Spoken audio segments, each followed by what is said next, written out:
Hello दोस्तों, नमस्कार। Make skills online teaching platform में आप सभी का स्वागत है। आज के सेशंस में वेल्डिंग का एक बहुत इंपॉर्टेंट चीज़ हम कवर करेंगे, जिसको आप वेल्डिंग इकोनॉमिक्स में वेल्डिंग कॉस्ट एंड एस्टिमेशंस, बहुत ही इंपॉर्टेंट एक टॉपिक हो जाता है वेल्डिंग कॉस्ट को निकालने के लिए। तो आइए बच्चों, आज हम जानेंगे कि वेल्डिंग कॉस्ट एंड एस्टिमेशंस, या फिर मैं कहूँ कि वेल्डिंग का जो खर्च है वो कैसे निकालते हैं।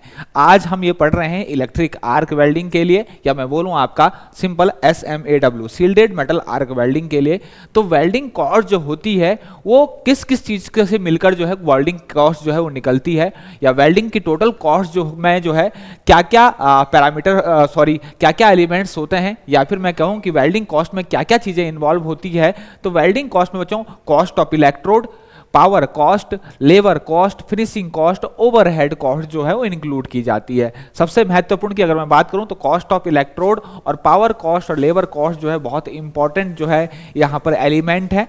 इसके अलावा हम वन बाई वन जानते हैं बच्चों कि कॉस्ट ऑफ इलेक्ट्रोड को हम यहाँ पर कैसे निकालते हैं। कॉस्ट ऑफ इलेक्ट्रोड को हम यहाँ पर कैसे निकालेंगे, तो कॉस्ट ऑफ इलेक्ट्रोड कैसे निकालते हैं कि कितनी इलेक्ट्रोड की जो खपत हुई या कितनी इलेक्ट्रोड जो है लगेगी। तो कॉस्ट ऑफ इलेक्ट्रोड जो है निकलेगी बच्चों electrode consumption per metre of the weld, 1 metre पे इलेक्ट्रोड कितना कंज्यूम हुआ उसको, plus total length of electrode, total length of the electrode जो कि आपकी मीटर में। इसके अलावा इलेक्ट्रोड का प्राइस जो आपका इलेक्ट्रोड का आपका रेट होगा वो। इसके अलावा इलेक्ट्रोड कंजप्शन पर यूनिट पर मीटर ऑफ द वेल्ड जो है वो हम कैसे निकालेंगे, ये भी यहां पर बहुत महत्वपूर्ण हो जाता है।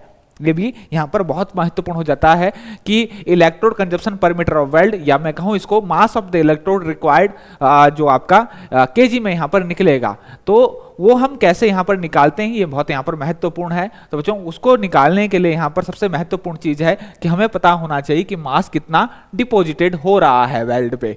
तो मास डिपोजिटेड जो हम कितना वेल्ड पे हो रहा है वो हम कैसे निकालेंगे, area of the weld, weld का एरिया, वेल्ड की लेंथ कितनी है, इसके अलावा density of the weld kilogram per metre square में, मीटर क्यूब में, लेंथ ऑफ वेल्ड मीटर में और area of the weld metre square में। इसके अलावा आप देख रहे होंगे M/1 - F क्या है यहाँ पर, हम percentage of the electrode mass lost, electrode का जो मास है कितना जो है वो लॉस जो है उसका हो रहा है।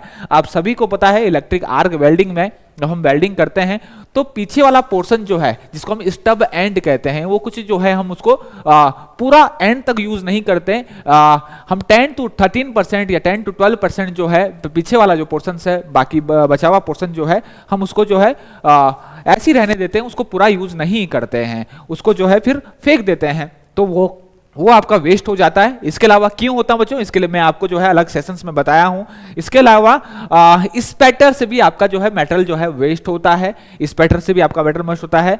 तो ये वो लॉस है कि जो इलेक्ट्रोड का जो मास आपका जो है वो लॉस हो रहा है। अगर इसकी बात मैं कहूं शील्डेड मेटल आर्क वेल्डिंग की अगर मैं बात करूं, ये परसेंटेज में आपका होता है, तो इसकी मैं बात करूं तो शील्डेड मेटल आर्क वेल्डिंग के लिए हम 30% यहां पर लेते हैं, 30% जो है हम यहां पर लेते हैं शील्डेड मेटल आर्क वेल्डिंग के लिए। तो ये था आपका कि कॉस्ट ऑफ इलेक्ट्रोड जो है हम कैसे निकालें, इस तरीके से जो है कॉस्ट की इलेक्ट्रोड निकल जाती है। इसके अलावा एक बहुत महत्वपूर्ण बात यह है कि शील्डेड मेटल आर्क वेल्डिंग हो या फ्लक्स कोर्ड आर्क वेल्डिंग में कॉस्ट ऑफ द फ्लक्स जो है वो अलग से कैलकुलेट नहीं की जाती है, क्योंकि हमें पता है यहाँ पर कोटेड इलेक्ट्रोड में जो है यहाँ पर इलेक्ट्रोड जो होती है आपकी कोटेड होती है, फ्लक्स की कोटिंग होती है, तो सेपरेट हम उसका इलेक्ट्रोड प्राइस जो है निकालते नहीं हैं, वो प्राइस जो है इसमें इंक्लूड होता है।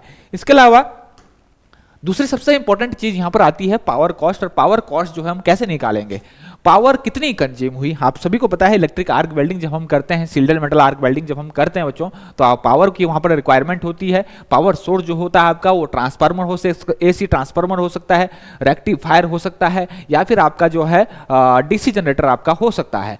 तो पावर सोर्स में क्या कितना पावर जो है वो कंज्यूम हुई, और रेट पर यूनिट जिसको किलोवाट आवर में कितनी यूनिट खर्च हुई, आपने सामान्यतः देखा होगा कि किलोवाट आवर में जो है आपकी जो है वो गणना होती है। तो पावर कंज्यूम्ड कैसे निकाली जाएगी, तो पावर क्या होती है बच्चों आपकी वोल्टेज इनटू आपका जो है करंट, वोल्टेज और करंट जो है वोल्टेज इंटू करंट जो है आपका पावर होती है। तो पावर कंज्यूम्ड, कितनी पावर कंज्यूम हुई तो वो कैसे हम निकालेंगे, तो V इंटू आई, क्योंकि यहाँ पर जो है हम यूनिट जो निकालते हैं, खपत जो निकालते हैं वो किलोवाट आवर में निकालते हैं, जिसको आप एक यूनिट भी कहते हैं। यूनिट, 1 किलोवाट आवर मतलब 1 यूनिट आपकी खपत हुई है, तो इसलिए हमने यहाँ से 1000 से क्या कर दिया, डिवाइड कर दिया। इसके अलावा कितना समय, T क्या है यहाँ पर, T जो है यहाँ पर ये है आपका टाइम, और time in minute, time in minute, time हो क्या होगा यहां पर, टाइम इन मिनट। क्लियर हो गया। तो आर में कन्वर्ट करने के लिए हम इसको क्या करेंगे, 60 से जो है वो डिवाइड करेंगे, क्योंकि किलोवाट आर है यहां पर, तो इसको हमने 60 से क्या कर दिया, आपको डिवाइड कर दिया। इसके अलावा इनटू 1 बाई एफिशिएंसी। एफिशिएंसी किस चीज की, वेल्डिंग मशीन्स की। वो आपका ट्रांसफार्मर भी हो सकता है, वो आपका डीसी जनरेटर भी हो सकता है। और एफिशिएंसी की बात करूं तो सामान्यतः वेल्डिंग ट्रांसफार्मर के लिए हम जो है 0.6 लेते हैं, और वेल्डिंग जनरेटर के लिए 0.25 से 0.30 हम लेते हैं। इसके अलावा एक डाटा मैं आपको बता देता हूं, for shielded metal arc welding या सिंपल आर्क वेल्डिंग, अगर आप एसी पावर सोर्स यूज कर रहे हैं तो वहां पर जो आपकी पावर कंज्यूम होती है वो लगभग आपकी 3.5 किलोवाट आवर पर केजी होती है। 1 किलोग्राम में जो है आपका जो है 3.5 किलोवाट आवर जो है वो पावर की खत्म होती है, या फिर आपका कंजप्शन होता है। इसको मैं कह सकता हूं average consumption of electric energy for shielded metal arc welding. ये बहुत इंपॉर्टेंट पैरामीटर है। या फिर power consumption in kilowatt hour पर केजी ऑफ डिपोजिटेड मेटल भी मैं इसको कह सकता हूं।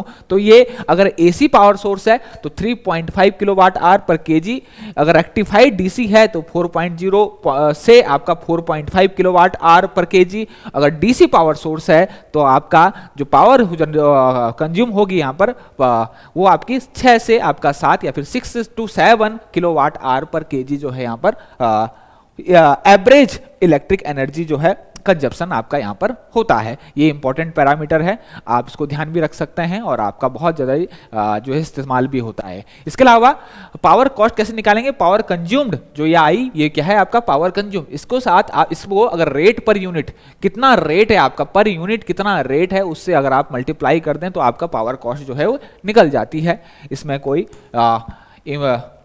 प्रॉब्लम नहीं है। इसके अलावा एक बहुत इंपॉर्टेंट चीज, ये फॉर्मूला बहुत ज्यादा पूछा जाता है पावर कंज्यूम का, इलेक्ट्रिक आर्क वेल्डिंग या वेल्डिंग कॉस्ट में पावर कंज्यूम कितनी हुई उसके लिए फॉर्मूला बहुत ज्यादा पूछा जाता है। आपको पता होना चाहिए, V यहाँ पर वोल्टेज है, I करंट है, T यहाँ पर टाइम है आपका मिनट में। ये क्या है यहाँ पर आपका, ये क्या है एफिशिएंसी वेल्डिंग मशीन्स। क्लियर हो गया। तो ये इंपॉर्टेंट चीज थी। इसके अलावा लेबर कॉस्ट की बात करूं तो लेबर कॉस्ट की अगर मैं बात करूं तो लेबर कॉस्ट बच्चों बहुत इंपॉर्टेंट जो है यहाँ पर जो है एलिमेंट है। लेबर कॉस्ट बहुत इंपॉर्टेंट एलिमेंट है किसका, वेल्डिंग कॉस्ट का, एस्टिमेशंस का। तो लेबर कॉस्ट की अगर मैं बात करूं तो ये फंक्शन होता है of time, and this depend upon actual time that the arc is burning. वो एक्चुअल टाइम जिस दौरान जो है आर्क बर्न हो रही है, ठीक। और इसको जो रिप्रेजेंट किया जाता है वो ऑपरेशन फैक्टर से जो है वो रिप्रेजेंट किया जाता है। तो अगर बात की जाए कि ऑपरेशन फैक्टर परसेंटेज में क्या होता है, तो ये होता है आपका actual welding time upon actual welding time plus preparation time into 100। और एक्चुअल वेल्डिंग टाइम ये दिखा है, एक्चुअल वेल्डिंग टाइम कैसे निकालते हैं, total length of the job, total length कितनी है आपकी जॉब की, टोटल जो लेंथ में मीटर में है, अपॉन वेल्डिंग स्पीड से अगर इसको डिवाइड कर देंगे तो एक्चुअल वेल्डिंग टाइम जो है ये आपका निकल जाता है। एक्चुअल वेल्डिंग टाइम जो का निकालने का, ठीक। और अपॉन वेल्डिंग स्पीड है, और वेल्डिंग स्पीड में मीटर पर आवर में, यहाँ पर मैं लिख भी देता हूँ, यहाँ पर ये किसमें मीटर पर आवर में, यहाँ पर वेल्डिंग स्पीड। तो इस तरीके से एक्चुअल वेल्डिंग टाइम आपका निकल सकता है। इसके अलावा टोटल वेल्डिंग लेबर कॉस्ट को जो है टोटल वेल्डिंग टाइम अगर आपके पास दिया है into labour rate per hour जो है आप मल्टीप्लाई कर देते हैं तो लेबर कॉस्ट जो है आपकी वो निकल जाती है। इसके अलावा ओवरहेड कॉस्ट एक होती है, और ओवरहेड कॉस्ट क्या होती है बच्चों, ओवरहेड इट इंक्लूड मैनेजमेंट, जो आपके खर्च होते हैं, facility, depreciation, taxes, small tool, safety equipment, इन सब में जो भी आपके खर्च होते हैं, ठीक। तो उसको हम ओवरहेड का कॉस्ट में जो है इंक्लूड करते हैं, और ओवर कैश कॉस्ट जो है वो डायरेक्ट नहीं निकलती है, ये आपकी लेबर कॉस्ट से निकलती है, लेबर कॉस्ट से जो है ये निकलती है। ठीक। तो अगर मैं कहूं तो there is no direct method of calculating overhead, ठीक, it calculated indirectly as the proportional to labour cost, मैं ये कह सकता हूं, ठीक। तो ओवरहेड कॉस्ट की अगर मैं बात करूं तो ये क्या होता है आपका labour cost into overhead rate. तो इस प्रकार से आप जो है वेल्डिंग कॉस्ट जो है वो निकाल सकते हैं, वेल्डिंग खर्च को जो है वो निकाल सकते हैं। ये बहुत इंपॉर्टेंट पैरामीटर थे वेल्डिंग कॉस्ट के इलेक्ट्रिक आर्क वेल्डिंग के लिए। इसी अनुसार अगर गैस वेल्डिंग के लिए बात करूं तो उसका जो है वो अलग जो है वो वेल्डिंग कॉस्ट जो है वो निकलेगी, क्योंकि वहां पर गैस भी यूज हो रही है, वहां पर वेल्डिंग रॉड अलग से यूज होगी, फ्लक्स अगर हम यूज कर रहे हैं तो अलग से यहाँ पर यूज होगा। तो इसी तरीके से जो है हम गैस वेल्डिंग के लिए भी जो है आपका वेल्डिंग कॉस्ट जो है या फिर एस्टिमेशन जो है वो निकाल सकते हैं। ओके बच्चों, थैंक यू।